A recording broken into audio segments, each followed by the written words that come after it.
वित्त मंत्री निर्मला सीतारमण ने 2025 और 26 का बजट संसद में पेश कर दिया। इस बजट में भी सबसे ज्यादा ध्यान बिहार पर दिया गया, क्योंकि बिहार में इसी साल विधानसभा चुनाव होने हैं। तो इनकम टैक्स में छूट की सीमा बढ़ाकर मिडिल क्लास को साधने की कोशिश की गई। इसके अलावा कई और भी घोषणाएं बजट में की गई हैं। बजट की सत्ता पक्ष तारीफ कर रहा है तो विपक्ष की तरफ से निशाना साधा जा रहा है।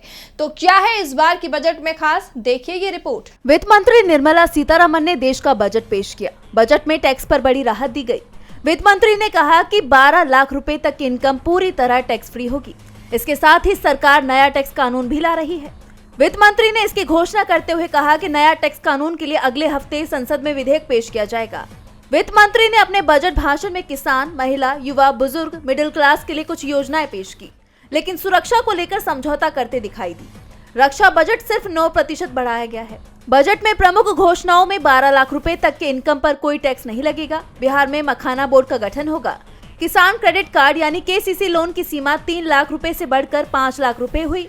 वर्ष 2015 के बाद स्थापित IITs में इंफ्रास्ट्रक्चर बढ़ाने का ऐलान किया गया।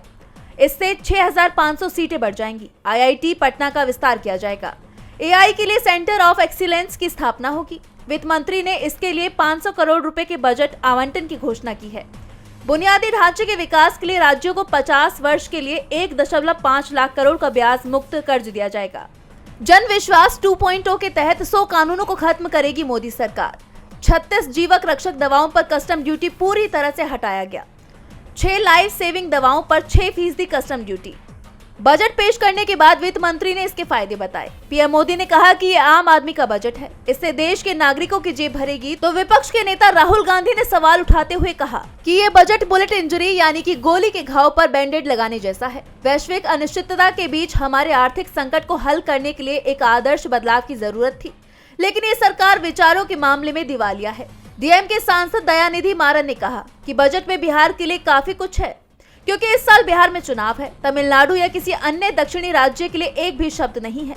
दिल्ली के पूर्व CM अरविंद केजरीवाल ने कहा कि मैंने मांग की थी कि बजट में यह ऐलान किया जाए कि आगे से किसी अरबपति के कर्ज माफ नहीं किए जाएंगे। मुझे दुख है कि ये नहीं किया गया।